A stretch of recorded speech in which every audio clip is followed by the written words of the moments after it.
Welcome back. ఉద్యమాల పురిటిగడ్డ ఉస్మానియా యూనివర్సిటీలో ఓ poster కలకలం రేపుతోంది. తెలంగాణ సాధనకు ఇక సాయుధ పోరాటమే మార్గమంటూ వెలిసిన పోస్టర్లు పోలీసులను ఆందోళనకు గురిచేస్తున్నాయి.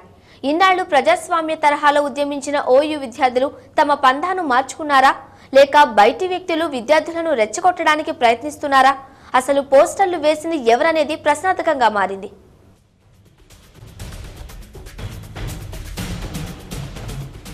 తెలంగాణ కోసం సాయుధ పోరాటానికి సిద్ధం కావాలని పిలుపు.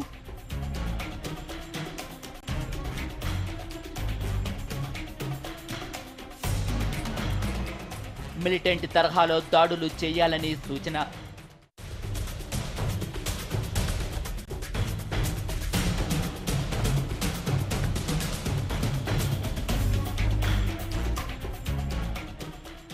గత కొన్నేళ్లుగా ఉస్మానియా యూనివర్సిటీ తెలంగాణ ఉద్యమానికి కేంద్ర బిందువయ్యింది. ప్రతిరోజు ఏదో ఒక ఆందోళనతో అట్టుడుకుతోంది. రాళ్ల దాడులు, పోలీసు తూటాలు సర్వసాధారణంగా మారాయి. విద్యార్థి జేఏసీ నాయకులపై వందల కేసులు నమోదయ్యాయి. తెలంగాణ పోరాటంలో ఎంతో మంది విద్యార్థులు ఇప్పటికే ఆత్మహత్యలు చేసుకున్నారు.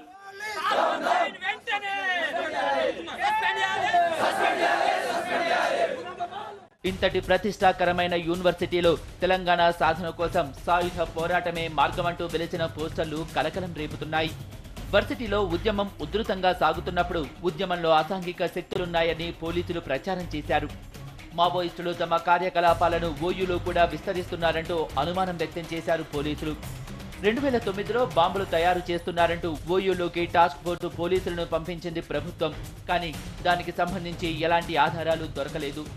ఇలా విద్యార్థుల ఉద్యమం వెనుక అదృశ్య శక్తులు పనిచేస్తున్నాయని ఎప్పటి నుంచో పోలీసులు ఆరోపిస్తున్నారు.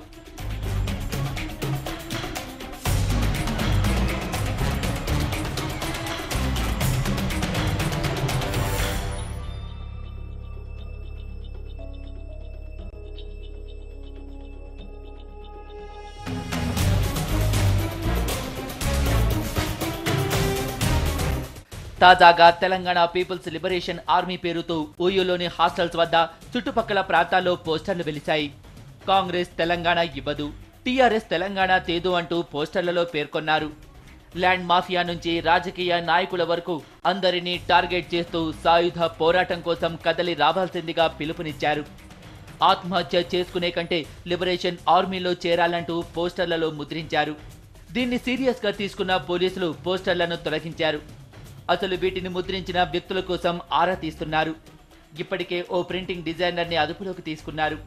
ఓయూ విద్యార్థులు మాత్రం ఇదంతా పోలీసులు ప్రభుత్వం కలిసి ఆడుతున్న డ్రామా అంటూ ఆరోపిస్తున్నారు. యూనివర్సిటీలో పోస్టర్లు కనిపించడంపై పలు అనుమానాలు వ్యక్తమవుతున్నాయి. ఓయూ విద్యార్థులే పోస్టర్లు అంటించినట్లయితే టాస్క్ ఫోర్స్ పోలీసుల వద్ద అంటించని పోస్టర్లు ఎలా వచ్చాయని ప్రశ్నిస్తున్నారు విద్యార్థులు. అదుపులోకి తీసుకున్న చిన్న అనే పోస్టర్ డిజైనర్ను ఎందుకు మీడియా ముందు ప్రవేశపెట్టారని ప్రశ్నిస్తున్నారు. పోస్టర్లు వాళ్ళే పెట్టి ఈ అమాయకులైన ఒక డిజైనర్ని అమాయకుడు తనని పట్టుకొని గత 3 రోజులుగా ఉస్మానియా యూనివర్సిటీ పోలీస్ స్టేషన్లో పెట్టారు. కోర్టులో హాజరుపరచలేదు, మీడియా ముందు హాజరుపరచలేదు, తనను ఇంటికి కూడా వదలలేదు. ఉస్మానియా యూనివర్సిటీ పోలీస్ స్టేషన్లో తనను పెట్టి ఏం చేస్తున్నారు, ఏం ప్రశ్నిస్తున్నారు అంటే ఒప్పించడానికి, బలవంతంగా తనను ఈ నేరం ఒప్పించడానికి ప్రయత్నిస్తున్నారా ఈ ప్రభుత్వం అనేది క్లియర్గా మేము ఓయూ జేఏసీ టీఎస్జేఏసీగా ప్రశ్నిస్తున్నాం. విద్యార్థులకు నక్సలైట్లతో సంబంధం అంటగట్టి మరిన్ని కేసుల్లో ఇరికించి జైళ్లకు పంపడానికి పోలీసులు ప్రయత్నిస్తున్నారని విద్యార్థులు ఆరోపిస్తున్నారు. ఉస్మానియా యూనివర్సిటీ విద్యార్థులు ఎంతో శాంతియుతంగా తెలంగాణ పోరాటం చేస్తున్నారు. కానీ వారికి మావోయిస్ట్ అనే కలర్ని యాడ్ చేయాలని ఈ ప్రభుత్వం చూస్తున్నది.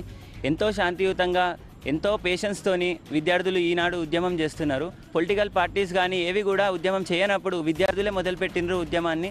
పొలిటికల్ పార్టీస్ కూడా ఓన్ చేసుకున్నాయి విద్యార్థి ఉద్యమాన్ని. దానికి వీళ్ళు మావోయిస్ట్ కలర్ యాడ్ చేస్తే మావోయిస్ట్ ఉద్యమం ఏముంటుంది, వాళ్ళ కొత్త సిస్టమ్ కావాలని వాళ్ళు పోరాడుతున్నారు. ఇవాళ విద్యార్థులకు ఎవరికి కూడా మావోయిస్టులు అంటే ఎవరో కూడా తెలియదు. వాళ్ళు చదువుకోవడానికి వస్తున్నారు, వాళ్ళ కొట్టగొడుతున్నారని చెప్పి బాధతోని తెలంగాణ ఉద్యమం చేస్తున్నారు. పోస్టర్లో పేర్కొన్నట్లుగా నిజంగానే లిబరేషన్ ఆర్మీ పేరుతో ఓ దళం తయారవుతుందా, లేక బయట వ్యక్తులు ఓయూలో విద్యార్థులను ఆకర్షించడానికి ఈ రకమైన ప్రయత్నం చేశారా అనే కోణంలో పోలీసులు దర్యాప్తు చేస్తున్నారు. రాష్ట్రంలో పర్యటించడానికి వచ్చిన కేంద్ర కరువు బృందానికి నిరసనల సెగ తగిలింది. మహబూబ్ నగర్, అనంతపురం జిల్లాల్లో పర్యటించిన 5 సభ్యుల కేంద్ర బృందానికి అడుగడుగునా పలు పార్టీల నేతలు అడ్డు తగిలారు. మహబూబ్ నగర్ జిల్లాలో బీజేపీ నేతలు నినాదాలతో హోరెత్తించారు.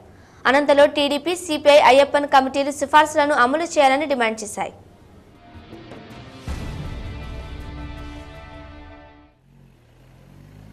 రాష్ట్రంలోని పలు జిల్లాల్లో పర్యటించడానికి వచ్చిన కేంద్ర కరువు బృందానికి అడుగడుగునా నిరసనలు ఎదురయ్యాయి. మహబూబ్ నగర్ జిల్లాలో బీజేపీ, అనంతపురం జిల్లాలో టీడీపీ, సిపిఐ పార్టీలు కరువు బృందం పర్యటనను అడ్డుకునేందుకు ప్రయత్నించారు. దీంతో కొంత ఉద్రిక్తత నెలకొంది. కేంద్ర బృందం పర్యటన నేపథ్యంలో పోలీసులు భారీ బందోబస్తు ఏర్పాటు చేశారు. అనంతపురం జిల్లాలో టీడీపీ, సిపిఐ నేతలు అయ్యప్పన్ కమిటీ సిఫార్సులను అమలు చేయాలని డిమాండ్ చేశారు. జిల్లాను కరువు జిల్లాగా ప్రకటించాలని నినాదాలు చేశారు.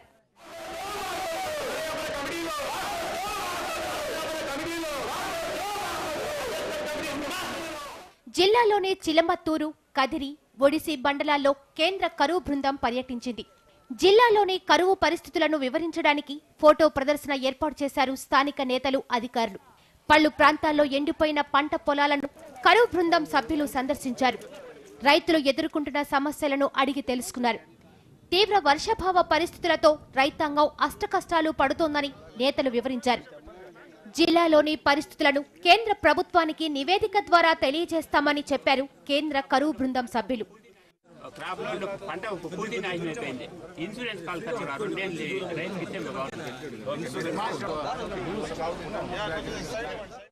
మహబూబ్ నగర్ జిల్లా కల్వకుర్తి నియోజకవర్గంలో పర్యటించిన కరువు బృందానికి నిరసనల సెగ తగిలింది. సంజీవ్ కుమార్ గుప్తా నాయకత్వంలో నందన్ కుమార్, పరమేశం, మనోహర్, ఎస్ఎస్ రామ్తో కూడిన 5 సభ్యుల కరువు బృందం ఆమన్గల్ మండలం మేడిగట్ట గ్రామానికి చేరుకుంది. అక్కడ బీజేపీ రాష్ట్ర ప్రధాన కార్యదర్శి టి ఆచారి ఆధ్వర్యంలో నేతలు జై తెలంగాణ అంటూ నినాదాలు చేశారు. కరువు బృందం పర్యటనను అడ్డుకునేందుకు ప్రయత్నించారు. మహబూబ్ నగర్ జిల్లాను కరువు జిల్లాగా ప్రకటించాలని డిమాండ్ చేశారు. అనంతరం కరువు బృందానికి నివేదిక సమర్పించారు బీజేపీ నేతలు.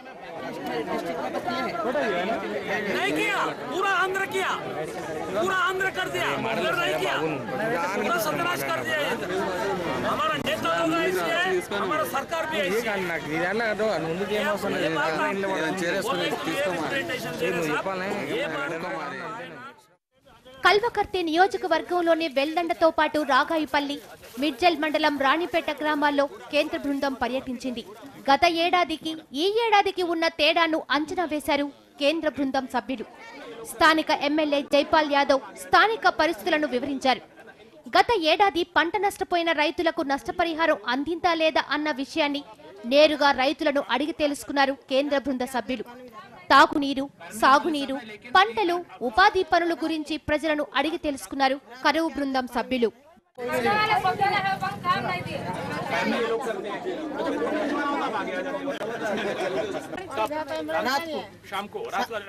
रात को 4 बजे पानी में जाते हैं, फिर 9 बजे दिन निकलेगा ना, स्कूल को जाते हैं ना बच्चे, जब लोग पानी घर को आने का, उसके बाद खाना पका को फिर काम को जाने. గ్రామాల్లో పరిస్థితులను అంచనా వేసేందుకు పంట పొలాలను పరిశీలించారు కరువు బృందం సభ్యులు. తోటలు, పంటలు ఎండిపోవడానికి గల కారణాలను రైతులను అడిగి తెలుసుకున్నారు. పర్యటన వివరాలను నివేదిక ద్వారా కేంద్ర ప్రభుత్వానికి సమర్పిస్తామన్నారు కేంద్ర బృందం సభ్యులు. ఇంకా మేము చాలా పని చేయాల్సి ఉంది. చాలా ప్రాంతాల్లో పర్యటించాల్సి ఉంది. ఆ తర్వాత రిపోర్ట్ ఇస్తాం, ప్రజలతో మాట్లాడతాం, రాష్ట్ర ప్రభుత్వంతో మాట్లాడతాం. ఆ తర్వాత నివేదిక సమర్పిస్తాం. ప్రజలిచ్చిన నివేదికను ప్రభుత్వానికి అందజేస్తాం. పంటలు పండక, ఉపాధి లేక అష్టకష్టాలు పడుతున్న రైతాంగాన్ని ఆదుకోకపోతే ఆత్మహత్యలే శరణ్యమని కేంద్ర కరువు బృందం ముందు ఆవేదన వ్యక్తం చేశారు రైతులు.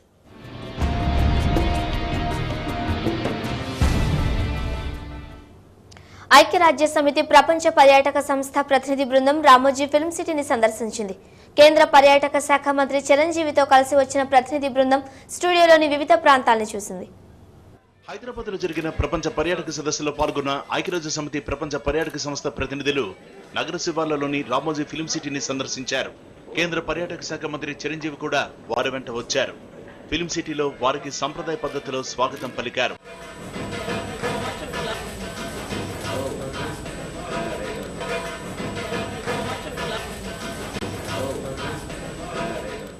కేంద్ర మంత్రి చిరంజీవి దగ్గరుండి వారికి ఫిల్మ్ సిటీ విశేషాలను వివరించారు. ఈ సందర్భంగా అంతర్జాతీయ ప్రపంచ పర్యాటక సంస్థ ప్రతినిధుల కోసం రామోజీ ఫిల్మ్ సిటీలో ప్రత్యేక కార్యక్రమాలు నిర్వహించారు. దేశంలోని అన్ని ప్రాంతాల సాంస్కృతిక వైభవాన్ని కళ్లకు కట్టినట్టు కళాకారులు ప్రదర్శించిన సాంస్కృతిక ప్రదర్శనలు ప్రతినిధుల్ని విశేషంగా ఆకట్టుకున్నాయి.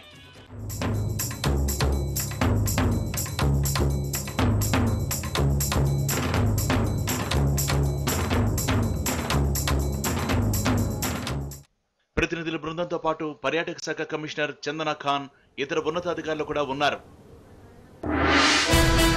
రాష్ట్ర వ్యాప్తంగా ఆయిల్ ట్యాంకర్ల బంద్, వాట్కు నిరసనగా యజమానుల పోరు.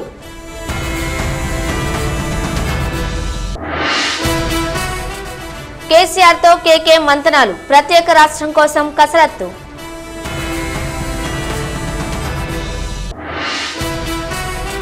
కరువు బృందానికి నిరసన సెగలు, అడుగడుగునా అడ్డు తగిలిన విపక్షాలు.